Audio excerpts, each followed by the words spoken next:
They saw weakness. They saw an easy target. What they didn't see was the woman who would change everything they thought they knew about strength. The moment Lieutenant Commander Sarah Chen stepped onto Marine Corps Base Camp Pendleton, dirt still fresh on her boots from the gravel lot, 3 enlisted men made the worst mistake of their military careers. She was walking toward the administration building, carrying a single duffel bag over her shoulder, her frame small against the California sun beating down on the tarmac. To them, she looked out of place, maybe lost, definitely not someone who belonged in their world of steel and discipline. Sergeant Mike Torres nudged his buddy, a smirk already forming. They'd been running drills all morning, exhausted, irritable, looking for something to break the monotony. And there she was, this quiet woman in civilian clothes, probably some contractor's daughter or a new secretary. Corporal Jake Matthews was the one who started it, calling out something crude, something they'd all laugh about later over beers. She didn't respond. She kept walking, eyes forward, posture perfect despite the weight on her shoulder. That silence made them bolder.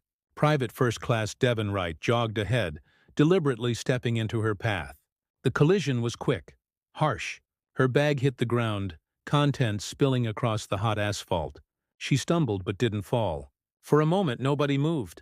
Then the laughter started, echoing across the empty lot. But Sarah didn't react the way they expected. She didn't yell, didn't curse, didn't even look angry. She simply bent down, began collecting her things with methodical precision, and when she stood, her eyes met theirs with something that made Torres's smile falter. It wasn't rage. It was calculation. It was the look of someone taking inventory, remembering faces, filing away information for later use. And that's when the first thread of unease began to creep in. They didn't think about her again until Monday morning formation. The entire base was assembled, nearly 800 Marines standing in perfect rows under a sky-threatening rain. Colonel Patterson stood at the podium, his voice carrying across the field through speakers that crackled with static. He was introducing their new base admiral, a position that had been vacant for 3 months, leaving everyone on edge about who would take command. "She comes to us with 17 years of distinguished service," Patterson was saying, his tone carrying unusual warmth. 2 tours in Afghanistan, 1 in Iraq, a Bronze Star with valor, and a reputation for turning troubled units into the finest examples of military excellence this country has ever seen. Torres felt his stomach drop before he even knew why. Something in the colonel's voice, the way he emphasized she, made his hands go cold. "Please welcome Admiral Sarah Chen." The woman who walked onto that stage was the same woman from the parking lot. Same steady walk, same composed expression, but now in full dress uniform with enough ribbons on her chest to tell a story of sacrifice most of them couldn't imagine. The silence that fell over the formation was absolute. Devon Wright's face had gone pale as snow. Jake Matthews looked like he might be sick. And Torres couldn't breathe, couldn't think past the hammering of his heart and the single word screaming through his mind. Mistake. Mistake. Mistake. Admiral Chen's speech was brief, professional, almost gentle. She talked about honor, about the privilege of serving alongside them, about her vision for the base. She didn't mention the parking lot. She didn't single anyone out. But when her eyes swept across the formation, they lingered, just for a fraction of a second, on 3 faces in the 4th row. And in that microsecond, those 3 men understood exactly how badly they'd miscalculated. The days that followed were torture of the most refined kind. No formal reprimand came. No written warnings appeared in their files. Instead, Admiral Chen did something far more devastating. She remembered them. Every inspection, she'd pause at their bunks, examine their work with extra scrutiny, not harsh but thorough, asking questions that revealed every shortcut they'd ever taken. Every training exercise, she'd observe their performance, taking notes, offering feedback that was constructive but pointed. She never raised her voice, never had to. Her presence alone became a weight they carried, a constant reminder of judgment deferred but not forgotten. But something else happened too, something none of them expected. She taught them.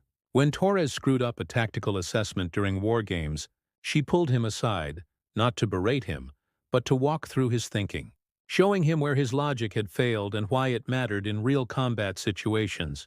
When Devon struggled with his marksmanship scores, threatening his promotion timeline, she personally spent 3 afternoons at the range with him, adjusting his stance, his breathing, his mental approach, until his groupings tightened and his confidence returned. When Jake's younger brother died unexpectedly and he spiraled into anger and grief, she sat with him in her office for 2 hours. Not as an admiral, but as someone who'd lost people too, who understood that kind of pain. And she helped him find the resources he needed to keep going. 6 months into her command, during a surprise inspection from Pentagon brass, those 3 men performed flawlessly. Their unit scored the highest marks the base had seen in 5 years. And when the visiting general asked Admiral Chen about the dramatic improvement, she didn't mention the parking lot incident. She didn't talk about discipline or punishment. She simply said, "Good Marines just needed good leadership.